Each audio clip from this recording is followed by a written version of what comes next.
प्रकृति ने हर जीव में एक भाव भरा है ताकि वो निश्चल न रहे, कुछ न कुछ कर्म करता रहे। और वो भाव है भूख। संसार में हर जीव, हर पशु पक्षी प्राणी परिश्रम करता रहता है अपनी इस भूख को मिटाने के लिए। परंतु क्या अन्य जीवों की भांति मनुष्य की भूख भी पेट तक ही सीमित रहती? तन की भूख मिटाते मिटाते कब ये भूख मन और माया की तृष्णा में बदल जाती है पता ही नहीं चलता। और अधिकतर ये तृष्णा धन संग्रहित करने तक ही रह जाती। अपना जीवन जीना छोड़कर किसके लिए ये धन संग्रहित कर रहे हैं? आने वाली पीढ़ी के लिए। बड़ी विचित्र बात। अपना जीवन जीना छोड़कर धन संग्रहित करते करते अपने जीवन का सुख भी मिटा रहे हैं और आने वाली पीढ़ी को कर्म करने से भी बाधित कर। पूत कपूत तो क्यों धन संचय, पूत सपूत तो क्यों धन संचय। अपनी संतान को संस्कार दीजिए, धन नहीं। यदि संतान संस्कारी हो तो अपना स्वयं का एक संसार बना ली। यदि असंस्कारी हो तो आपका बना बनाया संसार यूं ही नष्ट कर दे। इसलिए जीवन में यदि कुछ संचय करना है तो ज्ञान संचय कीजिए, प्रेम संचय कीजिए और मेरे साथ प्रेम से कहिए राधे राधे। जीवन को रथ कहा जाता है, किंतु क्यों? अब आप कहेंगे कि इसलिए क्योंकि जीवन भी रथ की ही भांति चलता रहता है। किंतु कभी आपने इस रथ को समझने का प्रयास किया? रथ में आगे अश्व होते हैं और पीछे पहिए। ये अश्व आपके कर्म और ये पहिए कर्मफल। ये अश्व जहां जाते हैं ये पहिए उसी के पीछे पीछे आते हैं। यदि आपके अश्व यानी आपके कर्म शुभ सरल मार्ग पर चले तो आपकी यात्रा आनंदमयी होगी। यदि दुष्कर्म के बुरे पथ पर चले तो आपकी यात्रा गड्ढों और झटकों से युक्त होगी। अब चयन आपका है, आप क्या चाहते हैं? आपकी यात्रा आनंदमयी हो या पीड़ादायी? अपने कर्मों के अश्वों को नियंत्रण में रखें। फल का पहिया सदैव आपको मधुर रास ही देगा। राधे राधे। बताइए श्रेष्ठ कौन? रेशम के धागे बनाने वाला या उन धागों को बुनकर वस्त्र बनाने वाला? निश्चित रूप से वस्त्र बनाने वाला। अब बताइए श्रेष्ठ क्या है? माटी को पूरे तट पर बिखेर कर रख देने वाली बाट या उस माटी को समेट कर उसी से एक मूर्ति बनाने वाला मूर्ति का? निश्चित रूप से मूर्ति का। अब बताइए श्रेष्ठ कौन है? देवताओं और दानवों का वो दल जिन्हें अमृत प्राप्ति के लिए इस संसार में हलाहल फैला दिया, या वो महादेव जिन्होंने इस हलाहल को सूक्ष्म करके अपने कंठ में समाहित कर लिया? निश्चित रूप से महादेव श्रेष्ठ। इसी प्रकार संसार में छोटी छोटी बातों को बड़ा करने वाले श्रेष्ठ नहीं होते, क्योंकि छोटी छोटी नोकझोंकों को द्वंद्व में परिवर्तित करना बड़ा ही सरल। किंतु श्रेष्ठ सदैव वो होता है जो बड़े से बड़े युद्ध को समझौता बनाकर समाप्त कर दे। राधे राधे। संसार में सबसे कठिन कार्य क्या है? कोई कहेगा पर्वत पर चढ़ना, कोई कहेगा तैरना, कोई कहेगा उड़ना। किंतु क्या ये वास्तव में कठिन है? असल में देखा जाए तो बस ये थोड़े भिन्न है। जो कर्म हमारे लिए करना थोड़े भिन्न हो हम उसे कठिन समझ लेते, जैसे तैरने की कला भिन्न।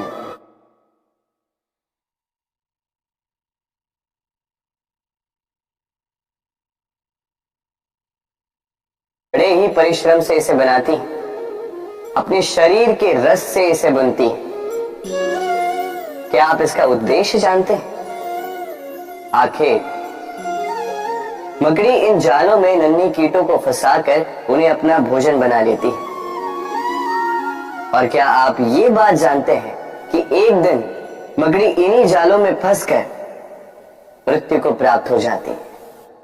बताइए क्या करते हैं आप इन जालों के साथ? दिखते ही हटा देते हैं इनका अस्तित्व, है ना? दूसरी ओर चिड़िया का घोंसला। चिड़िया भी बड़े परिश्रम से इसे बनाती, किंतु यदि चिड़िया इसे छोड़कर चली भी जाए उसके पश्चात भी लोग इसका विनाश नहीं करते। कारण क्या? कारण यह है कि इसका निर्माण जीवन के संचयन के लिए किया गया था, आखेट के लिए नहीं। स्मरण रखिएगा, जीवन में आपका परिश्रम कितना भी अधिक हो, यदि आपका लक्ष्य शुभ ना हो तो आपको भी विनाश पाना ही होगा। तो सृजन करते रहिए और मगन होकर कहें राधे राधे।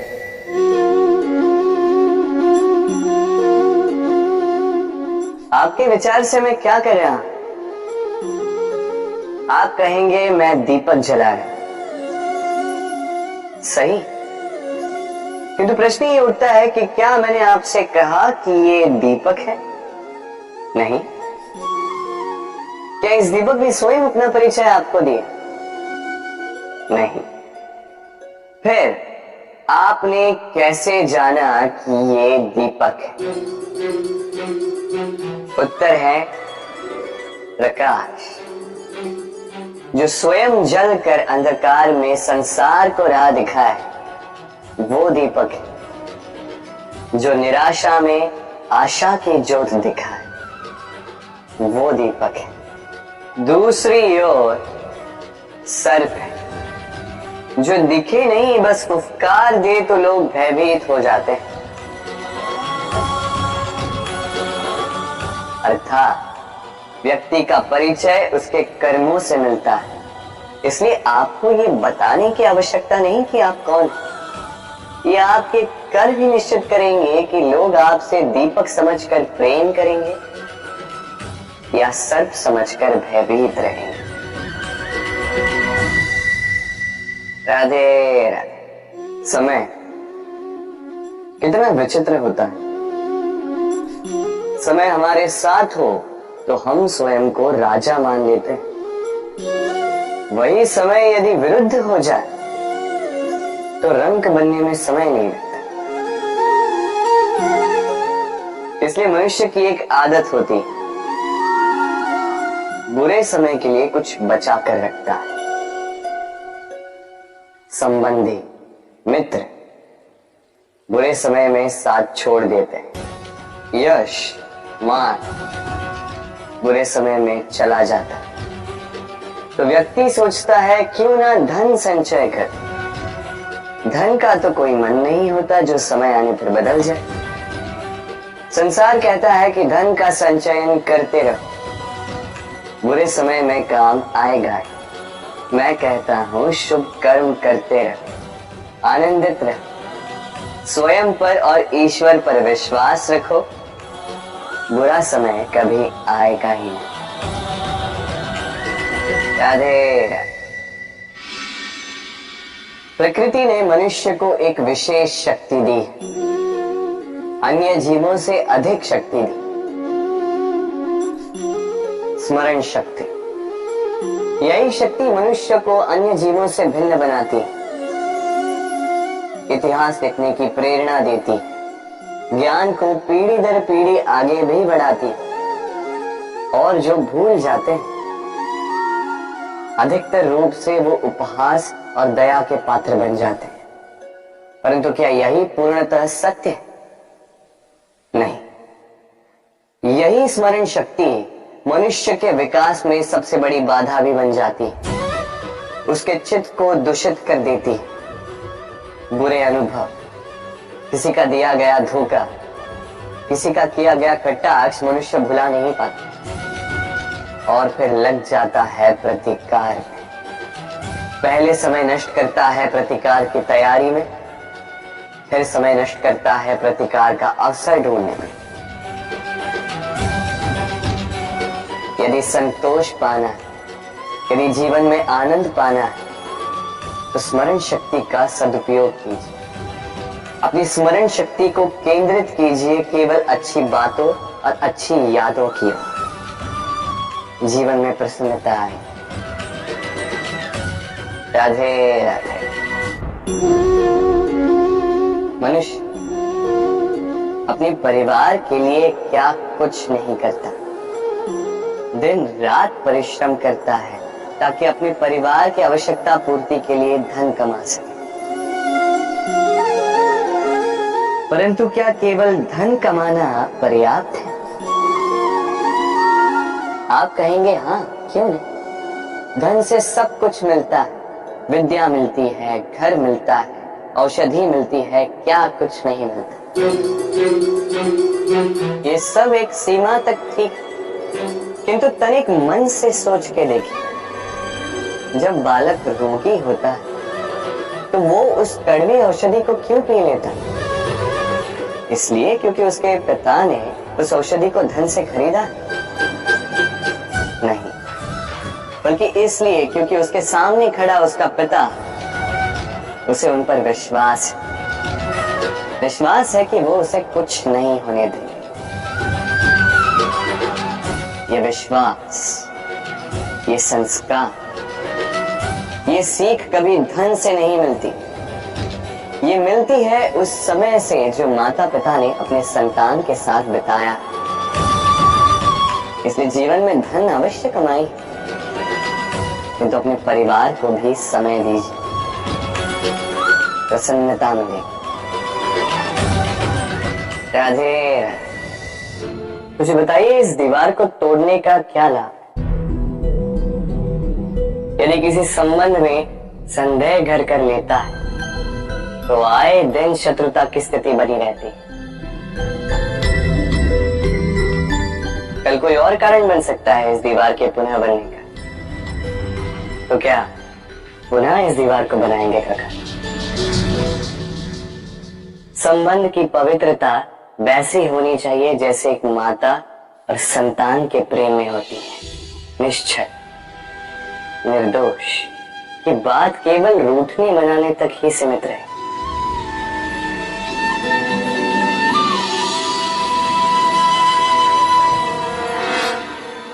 और कोई भी घुसपैठिया आकर भावों को दूषित न कर पाए। ना कोई वस्तु, ना कोई परिस्थिति, ना कोई व्यक्ति,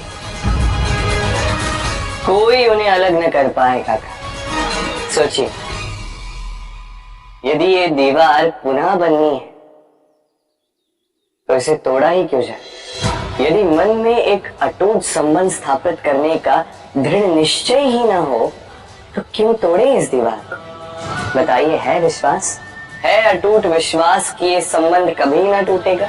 यदि है तो तोड़ दीजिए इस दीवार को, अन्यथा पति पत्नी का संबंध सबसे बड़ा संबंध माना जाता है और है भी। सप्तपदी लेकर 7 जन्मों तक दोनों एक दूसरे के साथ जुड़ जाते हैं, एक दूसरे के अर्धांग बन जाते हैं। अर्धांग अर्थात अर्ध अंग। क्या इसका महत्व आप समझ पा रहे हैं? अपना समस्त जीवन किसी के साथ बांटना। किंतु क्या संसार के सारे पति पत्नी एक दूसरे के साथ अपना समस्त जीवन बांट सकते हैं? क्या इसमें सभी सक्षम रह पाए हैं?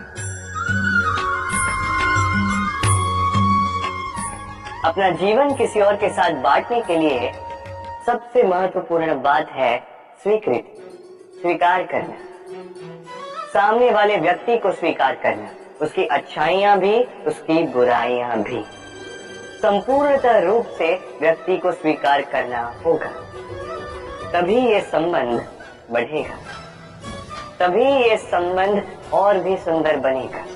एक दूसरे के दोष ढूंढना, उन्हें गिनाना, ये केवल और केवल एक ही कार्य करता है, इस संबंध के जीवन का नाश करता है। बस बदले में होना ये चाहिए, एक दूसरे के दोष समझकर उन्हें आभास करवाए बिना उन्हें सुधार देना चाहिए, उनकी कमियों को उनकी शक्ति बना देनी चाहिए। यही तो होता है दाम्पत्य, यही होता है बुराइयों का दमन, और यही होता है गुणों का उदय। राधे राधे।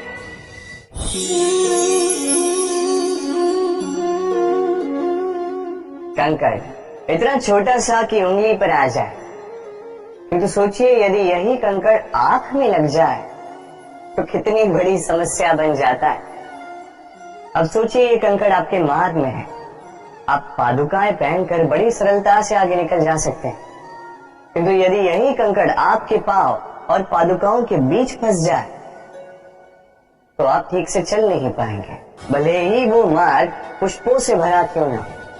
अर्थात आप बाहर की समस्याओं से, उन चुनौतियों से लड़ सकते हैं, भीतर की नहीं। भीतर की समस्याओं से लड़ना अत्यंत कठिन होता है, इसलिए सर्वप्रथम आप भीतर से शक्तिशाली हो जाइए, भीतर से पूर्ण हो जाइए, फिर आप इस संसार के समस्त समस्याओं और चुनौतियों से लड़ सकते हैं, आप विजयी हो सकते हैं। राधे राधे। प्रेम, ये प्रेम इस संसार में किसे नहीं भाता, हर किसी ने प्रेम का अनुभव किया ही, हर कोई जानता है ये प्रेम कितना सुंदर है, क्यों ना? ये प्रेम भाव इस संसार में सबसे शक्तिशाली भाव। अब हर शक्ति के साथ आते हैं कुछ उत्तरदायित्व। अब जैसे ही उत्तरदायित्व हमारे जीवन में आते हैं, हम सर्वप्रथम प्रेम को भूल जाते हैं, फिर हमें ये प्रेम, ये बोझ लगने लगता है। किंतु इस संसार का सत्य तो यही, हर प्रसन्नता के साथ उत्तरदायित्व आएंगे जिसका पालन हमें करना ही होगा। अब यदि मैं आपको उदाहरण दूं, आपके बगीचे में आप चाहते हैं कि एक सुंदर सा पुष्पों से भरा हुआ वृक्ष आए, तो सर्वप्रथम उसके लिए आपको जल और धूप का आयोजन करना होगा, उसके जड़ों पर दीमक न लगे ये आपको सुनिश्चित करना होगा, उसके आसपास उगी खरपतवार वो आपको हटानी होगी, उसी के पश्चात तो आपके उस बगीचे में वो सुंदर पुष्पों से भरा वृक्ष आएगा। इसी प्रकार होता है प्रेम भी।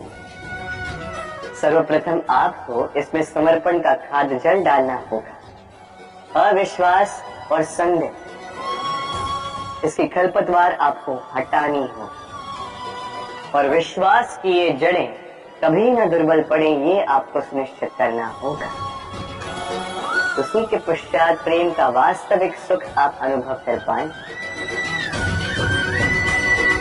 राधे राधे। प्रेम, प्रेम क्या है सभी जानते हैं। सामान्य रूप से ये प्रेम आकर्षण से प्रारंभ होता है और इसमें कुछ भी बुरा नहीं है। महत्वपूर्ण बात यह है कि इस प्रेम का लक्ष्य क्या है। जिससे आपने प्रेम किया उसे पा लेना या ना पाने के कारण स्वयं को विचलित कर इस संसार से मुख मोड़ लेना।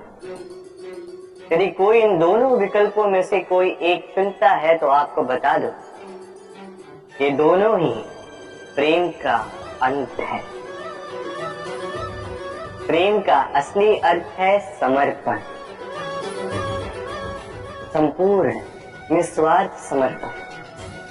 ऐसा प्रेम जिसमें जिनसे आपने प्रेम किया उसको पाने की प्रसन्नता आपका लक्ष्य नहीं, जिनसे आपने प्रेम किया उसे प्रसन्न करना आपका लक्ष्य हो। ये प्रेम ईश्वर है, किंतु यदि इस प्रेम में पूर्णतः समर्पित नहीं होंगे तो इस प्रेम में एक आकार नहीं हो पाओगे। किंतु यदि इस प्रेम में स्वयं को पूर्णतः समर्पित कर दिए तो समझो इसी प्रेम में आप ईश्वर पाओगे। राधे राधे। सम्मान, संबंध दोनों एक दूसरे के साथ ऐसे जुड़े हैं जैसे दीपक और बाती। ना कोई कम है ना कोई अधिक, दोनों का अधिकार समान होना चाहिए, जैसे पति पत्नी का संबंध। अब इसमें पति का अर्थ स्वामी नहीं, साथी।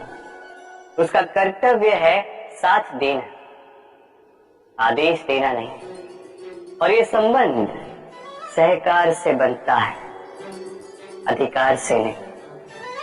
हाथ बढ़ाने से बढ़ता है, उंगली उठाने से नहीं।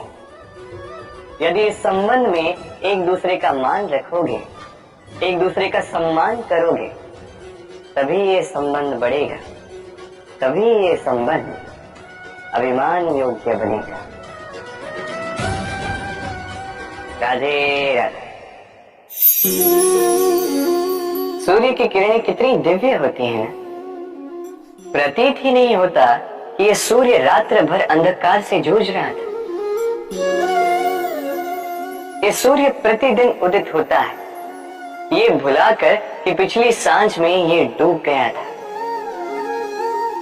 फिर से उदित होता है, सारे संसार को प्रकाश देता है।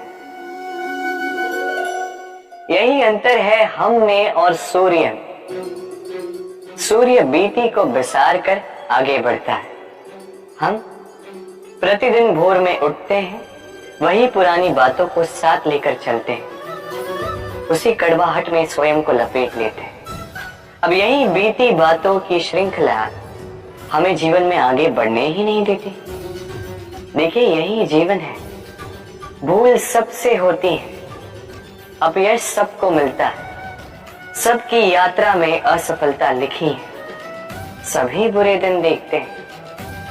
किंतु इन सारी बातों को भुलाकर जब जीवन में आगे बढ़ोगे, तभी तो इस संसार में, इस आकाश में सूर्य बनकर चमकोगे, तभी तो इस संसार को प्रकाश दोगे। इसलिए प्रतिदिन जागिए, एक नए जन्म के साथ, एक नए उत्साह के साथ, एक नए लक्ष्य के साथ। क्योंकि ये बीती बातें आपको पीड़ा देने के लिए नहीं, केवल शिक्षा देने के लिए होती हैं। राधे राधे।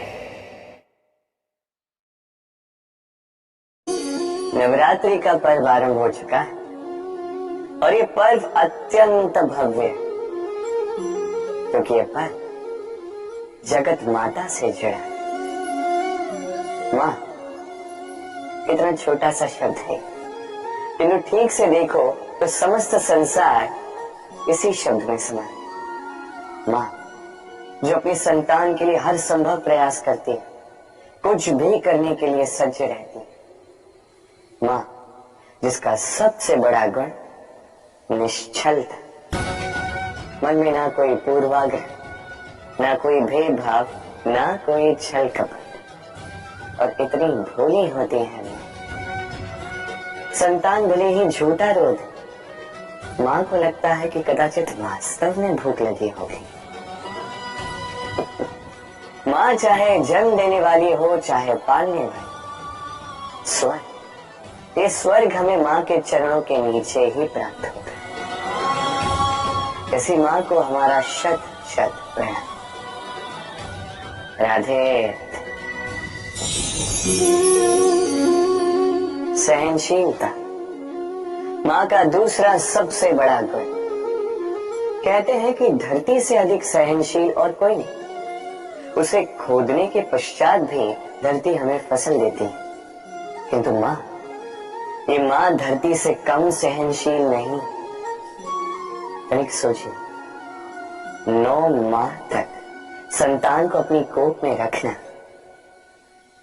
क्या ये सहनशीलता कोई पुरुष दिखा सकता? क्या ये सहनशीलता कोई पिता दिखा सकता है? स्त्री में शील भले, सहनशीलता की परिभाषा उसे मां बनने के पश्चात प्राप्त होती। स्वयं का अस्तित्व भुलाकर संतान का अस्तित्व बनाती। शिशु की लात खाकर भी आनंद से उसे दूध पिलाती। ये होती है मां। और इसी मां जननी को हमारा शत शत प्रणाम। राधे राधे। मां का एक और सबसे महान गुण, स्वयं को ढालने की अद्भुत शक्ति। जिस प्रकार एक मां स्वयं को ढाल सकती है और कोई नहीं कर सकता। मां एक महानदी की भांति है जिसकी ऊर्जा असीमित है किंतु अहंकार बिल्कुल नहीं। जिस प्रकार एक नदी ढलान के अनुरूप मुड़ जाती है, उसी प्रकार एक मां अपने संतान के अनुरूप ढल जाती है, चाहे जैसी भी परिस्थिति है। उसके सोने के समय के अनुरूप स्वयं का सोना, उसके जागने के समय के अनुरूप स्वयं का जगना। संतान की इच्छा का भोजन वो स्वयं का मनपसंद भोजन बना लेती। ये मां का आचरण ही तो है जो धूप में छाप बनकर आता है, जो शीत में कंबल बनकर आता है। मां ऐसी होती है कि संतान की निद्रा ना टूटे, इसलिए एक करवट सोने का अभ्यास कर लेती और इतना स्वयं को केवल वही ढाल सकती है जो संतान की ढाल बन सकती है। इसी मां को हमारा शत शत नमन। राधे राधे। मां के दो और सबसे महान गुण, साहस और संबल। साहस ये कि वो अपने संतान के लिए कुछ भी कर सकती, और संबल ये कि वो अपनी संतान को कभी टूटने बिखरने नहीं देगी। तनिक सोचिए, जब भी आपको चोट लगती है, चीख से पूर्व मां का नाम मुख में क्यों आता है? तनिक सोचिए, जब आपको बल की आवश्यकता होती है, साहस की आवश्यकता होती है, आगे आप अपना मार्ग देख रहे हैं जो अत्यंत कठिन प्रतीत हो रहा है, तब मुख से मां की ही शपथ क्यों निकलती? क्योंकि मां ही है जो हमें साहस देती है, मां ही है जो हमें सहारा देती है। मां जानती है कैसे हमारी उंगली पकड़ के हमें चलना सिखाना है। मां ये भी जानती है कि कैसे कान पकड़ के हमें उचित मार्ग पर लाना है। इसी साहसी मां को हमारा शत शत नमन। राधे राधे। कभी आपने सुना है हिरणी सिंह से बचने के स्थान पर उससे जाके लड़ पड़ी? हिरणी ने सिंह पर आक्रमण कर दिया। कभी सुना है? कभी नहीं। किंतु ऐसा हो सकता है, ऐसा होता भी है, और ये होता तब है जब हिरणी के शावक संकट में हो। जब उन्हें सिंह से प्राणों का संकट हो, तब हिरणी भी आके सिंह से लड़ पड़ती है, उसे भिड़ पड़ती है, क्योंकि वो मां है और मां अपनी संतान के लिए कुछ भी कर सकती है। ये ममता है, ये जितनी कोमल हो सकती है उतनी ही कठोर भी हो सकती है, और अपने संतान के हित के लिए वो क्रोध की पराकाष्ठा पार करते हुए अपनी संतान की सुरक्षा करके ही रहेगी। और इसीलिए तो मां संतान के जीवन के सबसे बड़ी ढाल कहलाती है। इसी मां को हमारा शत शत नमन। राधे राधे। करुणा, करुणा वो भाव है जिससे संसार के सारे भाव जन्म लेते हैं, और ये समस्त संसार ये मां से जन्म लेता है। मां वो व्यक्ति है जो करुणा का सागर है। संतान को देखकर ही समझ जाती है कि उसकी विडंबना क्या है, उसकी आवश्यकता क्या है। संतान के नेत्रों में यदि अश्रु दिखे, वो देखकर ही समझ जाती है कि उसके शरीर के कौन से भाग में उसे चोट लगी है। संतान के बिना कहे मां समझ जाती है कि आज भोजन में संतान क्या खाएगी। ये होती है मां। माँ करुणा का सबसे बड़ा रूप है। और आज के युग में मनुष्य जो है थोड़ा भी आगे क्यों ना निकल जाए, माँ को तो पीछे ही छोड़ देता, माँ को भूल ही जाता है। ये भूल आप कभी ना करें, कभी ना करें, क्योंकि माँ वो करुणा है। तो यदि आपके जीवन से चली गई, उसके पश्चात आप जीवन अवश्य जिएंगे, किंतु कभी जीवन जी नहीं पाएंगे। उसके पश्चात आपके जीवन से आपका ये मूल्यांकन, आपके जीवन से करुणा का ये भाव, ये भी आप खो दोगे। आपकी माँ सबसे अधिक महत्वपूर्ण है। यदि माँ को खो दिया तो समझ लीजिए सब कुछ खो दिया। इसलिए माँ को सदैव स्मरण रखिए, सदैव उसे प्रेम कीजिए और मेरे साथ कहिए राधे राधे।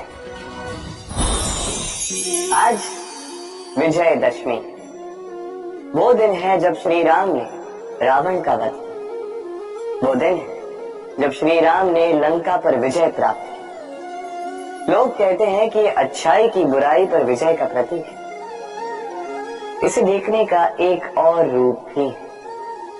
जी हाँ, ये प्रेम के विजय का भी प्रतीक है, ये परिवार के विजय का भी प्रतीक है। आपको तो ज्ञात होगा ही कि रावण महाज्ञानी था, महाशक्तिशाली था, महादेव का परम भक्त था रावण। अब जो व्यक्ति कैलाश पर्वत उठा सकता था, वो व्यक्ति स्वयं एक कटे हुए वृक्ष की भांति श्री राम के चरणों में गिरा हुआ था। क्यों? क्योंकि राम के साथ लक्ष्मण, वही रावण के साथ विभीषण भी नहीं था। एक और परिवार में बढ़ता प्रेम था, तो दूसरी ओर परिवार में बढ़ती तरह। स्मरण रखिए, यदि संसार पर विजय प्राप्त करनी है तो सर्वप्रथम परिवार में प्रेम बनाए रखना होगा। परिवार में केवल प्रेम बढ़ाइए, द्वेष कभी नहीं। आप सदैव सुखी रहें और जीवन की हर बाधा पर आप विजय प्राप्त करें। राधे राधे। देखिए, कल जो आने वाला है उसके लिए आज को व्यर्थ करना अनुचित है। हमें इस प्रकृति से यही सोच, यही सीख पानी चाहिए। आज का ये क्षण ये कल नहीं आए, और कल जो क्षण आने वाला है वो आज को किसी भी प्रकार से प्रभावित नहीं करता। बस इसी सीख को ध्यान में रखते हुए आप सभी निश्चिंत रहिए। जीवन क्या है ये जीवन?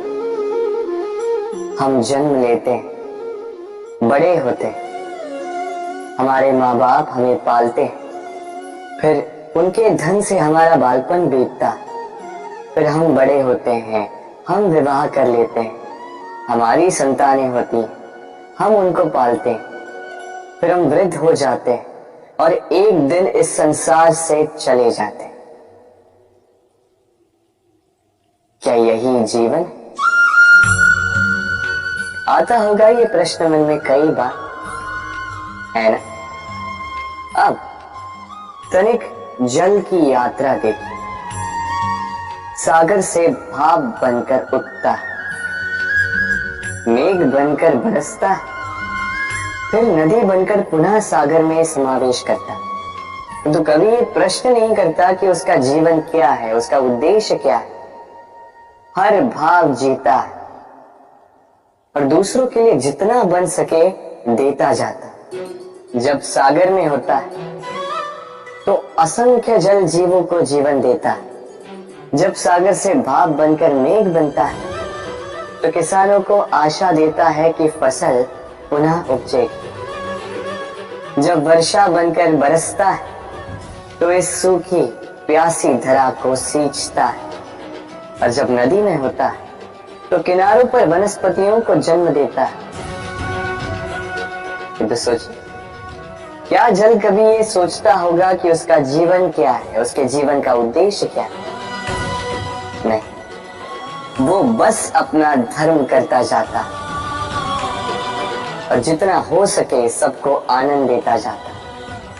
इसलिए जीवन में कभी ये प्रश्न मत कीजिएगा कि ये जीवन क्या है, इस जीवन का उद्देश्य क्या है।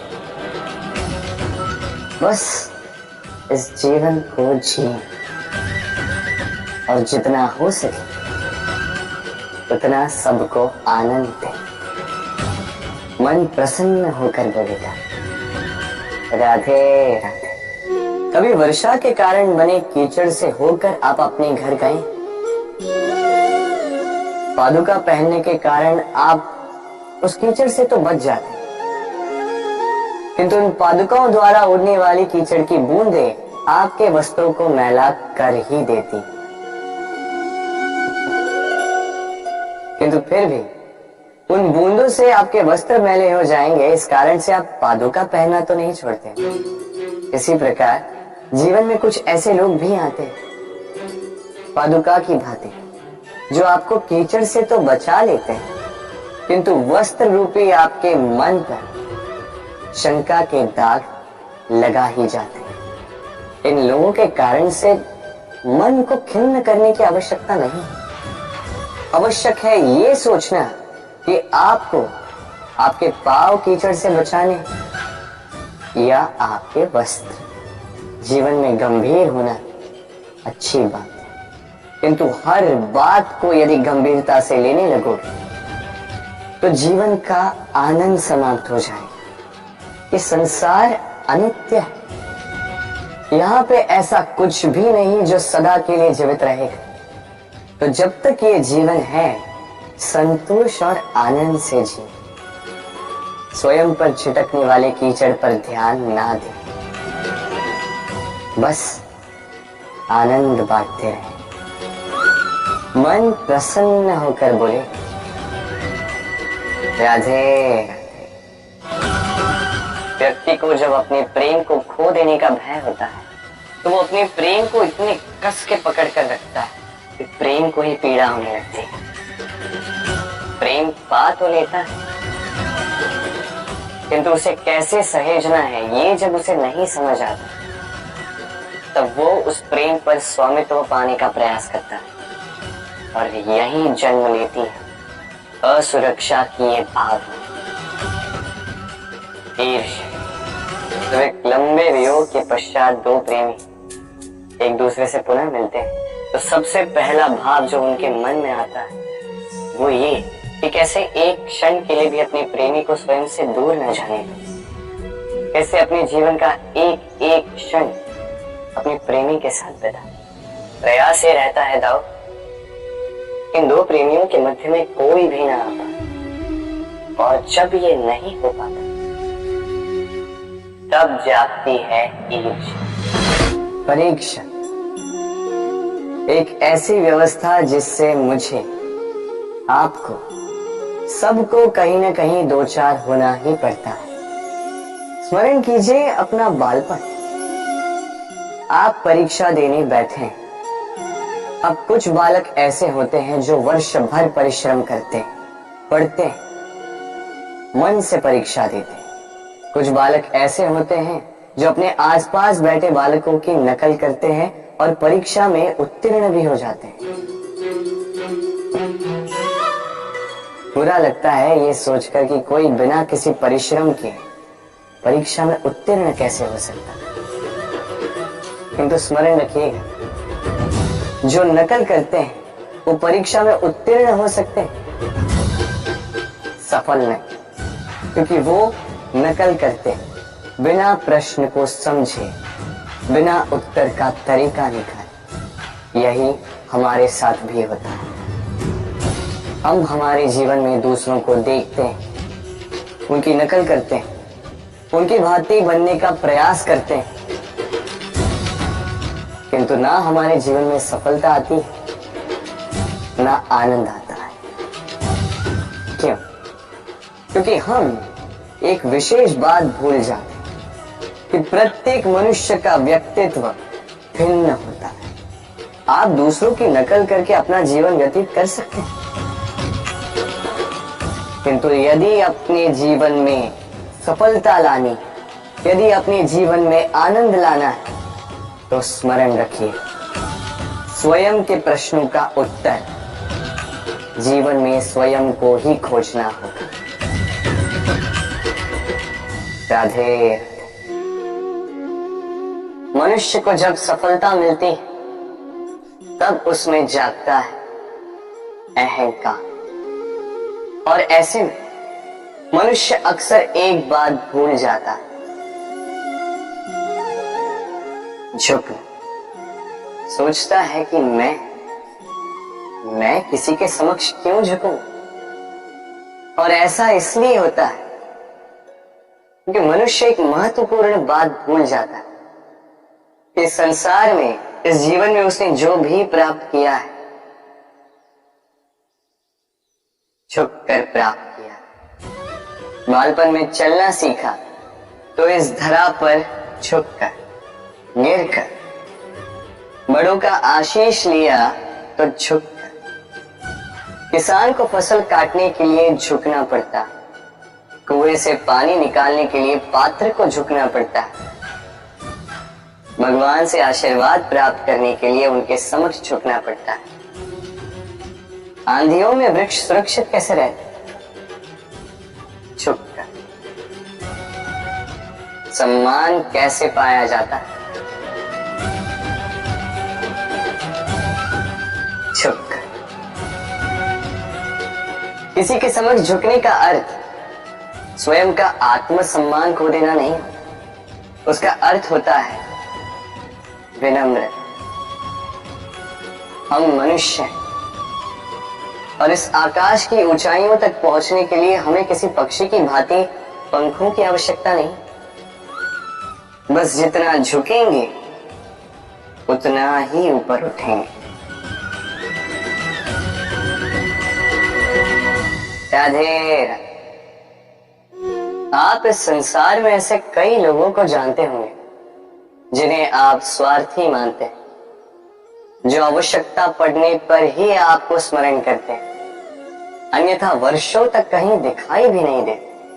किंतु जैसे ही उनकी आपके सहायता की आवश्यकता पड़ती है, हाथ जोड़कर आपके सामने सज्ज रहते। बड़ा क्रोध आता है ना, मन खिन्न हो जाता है। मन से ये स्वर निकलता है कि इस व्यक्ति की सहायता न करें। किंतु आप ऐसा कभी मत कीजिए। आप सोचेंगे क्यों कह रहा हूं मैं ऐसा? स्मरण रखिएगा, दीपक का स्मरण व्यक्ति केवल तभी करता है जब अंधकार गहरा हो जाता है। उसे स्वार्थी मानकर स्वयं व्याकुल ना हो, स्वयं को दीपक मानकर आनंदित हो। भाग्यवान समझिए खुद को कि किसी को आवश्यकता पड़ने पर आपकी याद आए कि आप इस संसार में किसी की सहायता करने योग्य है। इस जीवन में किसी के स्वार्थी होने से स्वयं का दृष्टिकोण न बदले। बस ये दृष्टि रखिए,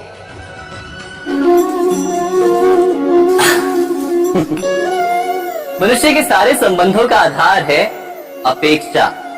पति कैसा हो जो मेरा जीवन सुख और सुविधा से भर दे, पत्नी कैसी हो जो सदैव मेरे प्रति समर्पित रहे, संतान कैसी हो जो मेरी सेवा करे, मेरा आदेश माने।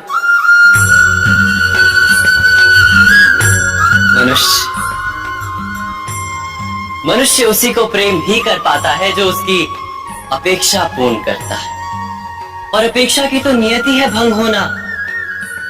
कैसे? क्योंकि अपेक्षा मनुष्य के मस्तिष्क में जन्म लेती, कोई अन्य व्यक्ति उसकी अपेक्षाओं के बारे में जान ही नहीं पाता। पूर्ण करने की प्रामाणिक इच्छा हो तब भी कोई मनुष्य किसी की अपेक्षाओं को पूर्ण नहीं कर पाता, और वहां से जन्म लेता है संघर्ष। सारे संबंध संघर्ष में परिवर्तित हो जाते। पर मनुष्य अपेक्षा को संबंध का आधार ना बनाए और स्वीकार करे केवल संबंध का आधार तो क्या ये जीवन स्वयं सुख और शांति से नहीं भर जाएगा? स्वयं विचार कीजिएगा।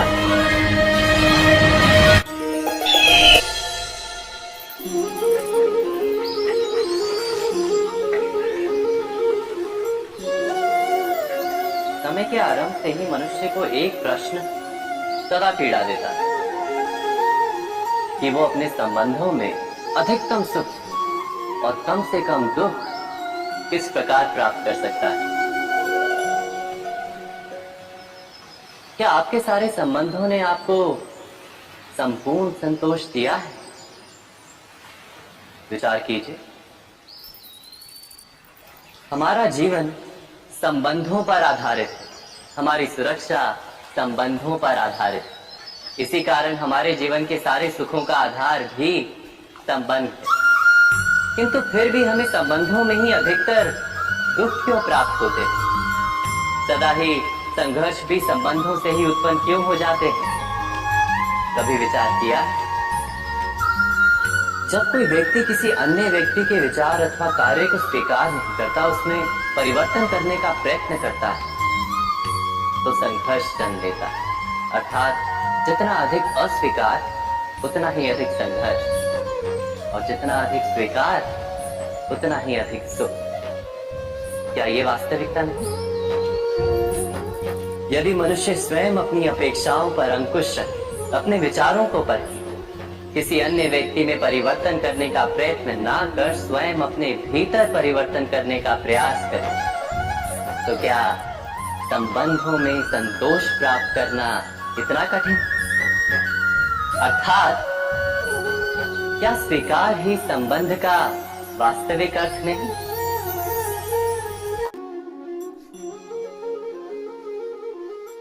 जगत में प्रत्येक व्यक्ति को किसी न किसी प्रकार की निर्बलता अवश्य होती है। जैसे कोई बहुत तेजी से दौड़ नहीं पाता तो कोई अधिक भार नहीं उठा पाता, कोई असाध्य रोग से पीड़ित रहता है तो कोई पढ़े हुए पाठों को स्मरण में नहीं रख पाता। ऐसे अनेकों उदाहरण और भी हैं। क्या आप किसी ऐसे व्यक्ति को जानते हैं जिसे सब कुछ प्राप्त हो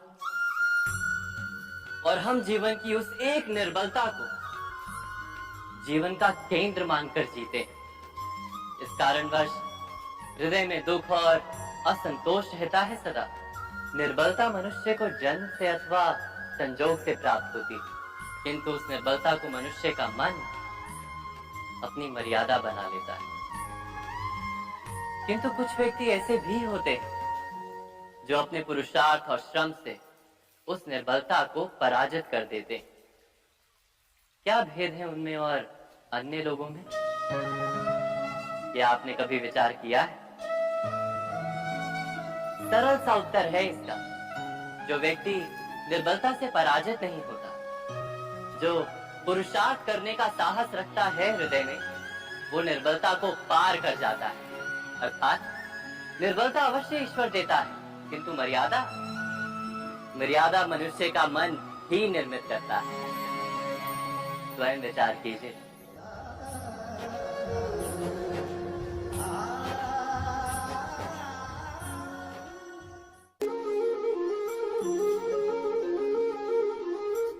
भविष्य का दूसरा नाम है संघर्ष। हृदय में आज इच्छा होती है और यदि पूर्ण नहीं हो पाती तो हृदय भविष्य की योजना बनाता है। भविष्य में इच्छा पूर्ण होगी ऐसी कल्पना करता रहता है, किंतु जीवन ना तो भविष्य में है ना अतीत में। जीवन तो इस क्षण का नाम है, अर्थात इस क्षण का अनुभव ही जीवन का अनुभव। पर हम ये जानते हुए भी इतना सा सत्य समझ नहीं पाते। या तो हम बीते हुए समय के स्मरणों को घेर कर बैठे रहते, या फिर आने वाले समय के लिए हम योजनाएं बनाते रहते हैं और जीवन जीवन बीत जाता है। एक सत्य यदि हम हृदय में उतार लें कि ना हम भविष्य देख सकते हैं, ना ही भविष्य निर्मित कर सकते हैं, हम तो केवल धैर्य और साहस के साथ भविष्य को आलिंगन दे सकते हैं, स्वागत कर सकते हैं भविष्य का। तो क्या जीवन का हर पल जीवन से नहीं भर जाएगा? स्वयं विचार कीजिए।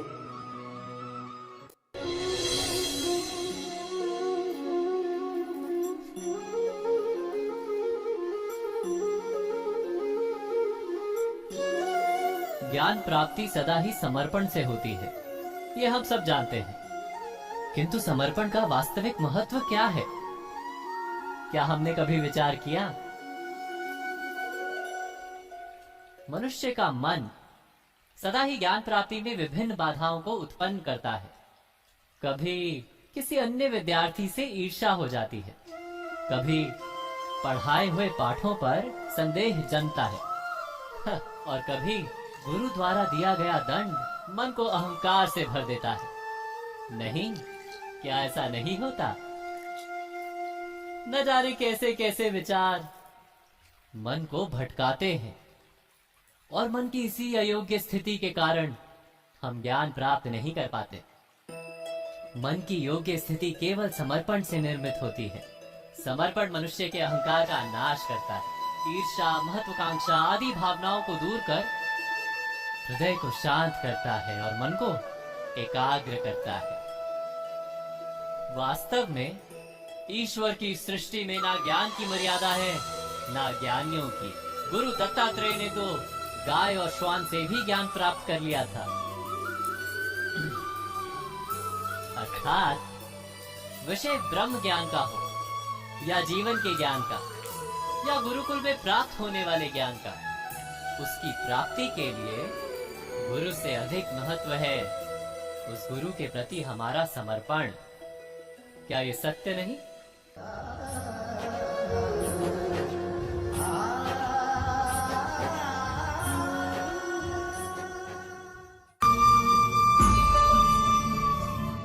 प्रत्येक मनुष्य के जीवन में ऐसा क्षण अवश्य आता है जब सारे स्वप्न, सारी आशाएं, सारे दृश्य ध्वस्त हो जाते हैं। जीवन के सारे आयोजन ही बिखर जाते हैं। एक और धर्म होता है और दूसरी ओर सुख। इसी को धर्म संकट कहते हैं। जब धर्म का वहन ही संकट हो और धर्म का त्याग ही सुख हो। विचार कीजिए, कभी किसी स्वजन के विरुद्ध सत्य बोलने का अवसर प्राप्त हो जाता है, कभी ठीक दरिद्रता के समय सरलता से चोरी करने का मार्ग प्राप्त हो जाता है, कभी किसी शक्तिशाली राजनेता या राजा के कर्मचारी का अधर्म प्रकट हो जाता है। सबके जीवन में ऐसी घटना बनती ही रहती है। अधिकतर लोग ऐसे किसी क्षण को धर्म संकट के रूप में जान ही नहीं पाते। हमें किसी प्रकार के संघर्ष का अनुभव ही नहीं होता। सहजता से सुख की ओर खींचे चले जाते हैं, जैसे मक्खी गुड़ की ओर खींची चली जाती। वास्तव में धर्म संकट का क्षण ईश्वर के निकट जाने का क्षण होता है। यदि हम संघर्षों से भयभीत ना, सुख की ओर आकर्षित ना, अपने धर्म पर दृढ़ रहे, तो ईश्वर का साक्षात्कार दूर नहीं।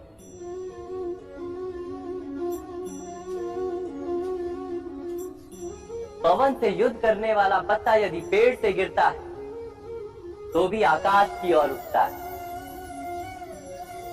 पवन से झुकने वाली घास वही भूमि पर रह जाती है। अर्थात धर्म संकट से यदि हम संकट को ही टाल दें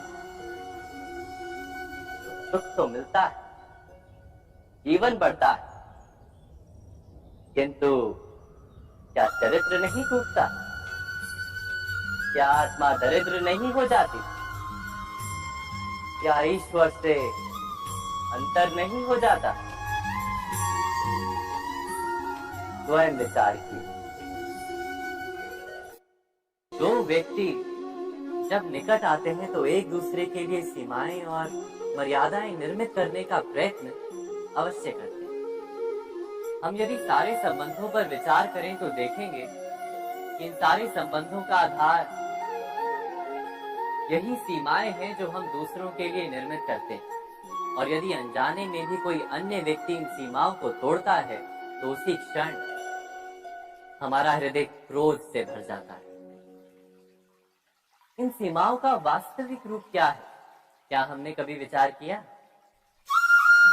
सीमाओं के द्वारा हम दूसरे व्यक्ति को निर्णय करने की अनुमति नहीं देते, अपना निर्णय उस व्यक्ति पर थोपते हैं, अर्थात किसी की स्वतंत्रता का अस्वीकार करते हैं। और जब स्वतंत्रता का अस्वीकार किया जाता है तो उसका हृदय दुख से भर जाता है। और जब वो सीमाओं को तोड़ता है तो हमारा हृदय क्रोध से भर जाता है। क्या ऐसा नहीं होता?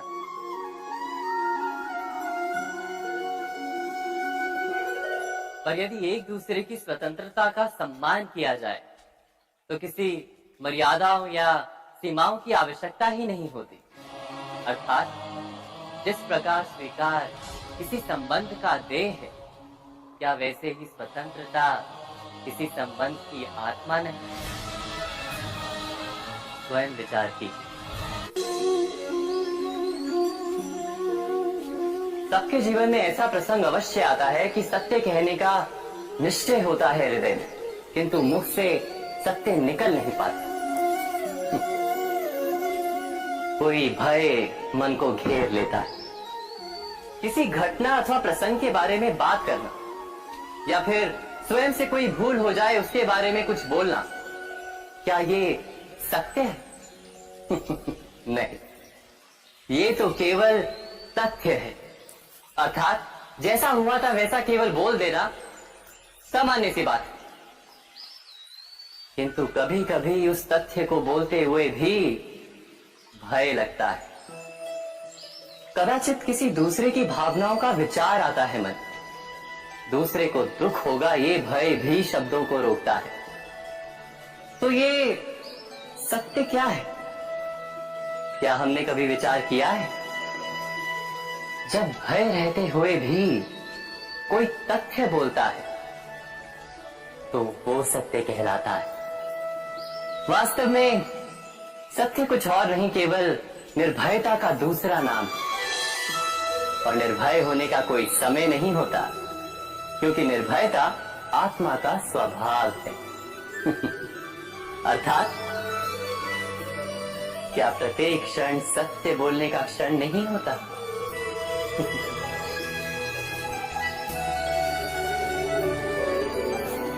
स्वयं विचार कीजिए।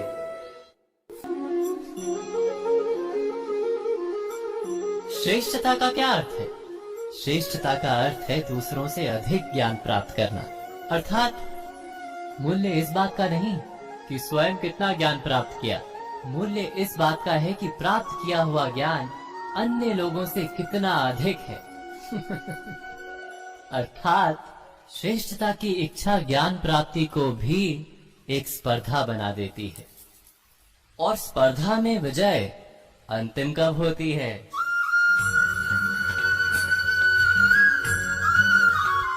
कुछ समय के लिए तो श्रेष्ठ बना जा सकता है, किंतु सदा के लिए कोई श्रेष्ठ नहीं रह पाता। फिर वही असंतोष, पीड़ा और संघर्ष जन्म लेता है। किंतु श्रेष्ठ बनने के बदले यदि उत्तम बनने का प्रयत्न करें तो क्या होगा? उत्तम का अर्थ है कि जितना प्राप्त करने योग्य है वो सब प्राप्त करना, किसी से अधिक पाने की इच्छा से नहीं, मात्र आत्मा की तृप्ति हेतु कुछ प्राप्त करना। उत्तम के मार्ग पर किसी अन्य से स्पर्धा नहीं होती, स्वयं अपने आप से स्पर्धा होती है। अर्थात उत्तम बनने का प्रयत्न करने वाले को देर अबेर सारा ज्ञान प्राप्त हो जाता है, बिना प्रयत्न के ही वो श्रेष्ठ बन जाता है। किंतु जो श्रेष्ठ बनने का प्रयत्न करता है वो श्रेष्ठ बने या ना बने, उत्तम कभी नहीं बन पाता।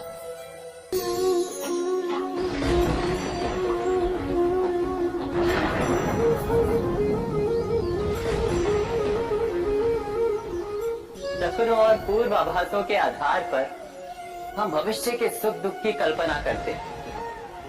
भविष्य के दुख का कारण दूर करने के लिए हम आज योजना बनाते हैं, किंतु कल के संकट को आज निर्मूल करने से हमें लाभ मिलता है या हानि पहुंचती है, ये प्रश्न हम कभी नहीं करते। सत्य तो ये है कि संकट और उसका निवारण साथ जनते हैं, व्यक्ति के लिए भी और सृष्टि के लिए भी। नहीं, आप अपने भूतकाल का स्मरण कीजिए, इतिहास को देखिए, आप तुरंत ही ये जान पाएंगे कि जब जब संकट आता है तब तब उसका निवारण करने वाली शक्ति भी जन्म लेती है। यही तो जगत का चलन है। वस्तुतः संकट ही शक्ति के जन्म का कारण है। प्रत्येक व्यक्ति जब संकट से निकलता है तो एक पद आगे बढ़ा होता है, अधिक चमकता है, आत्मविश्वास से अधिक भरा होता है, न केवल अपने लिए अपितु विश्व के लिए भी।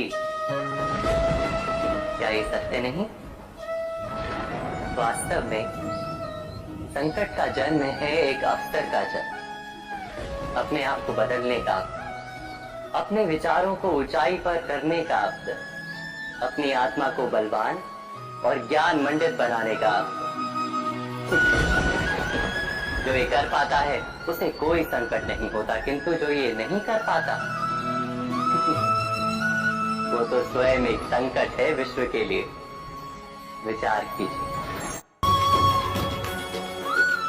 राधे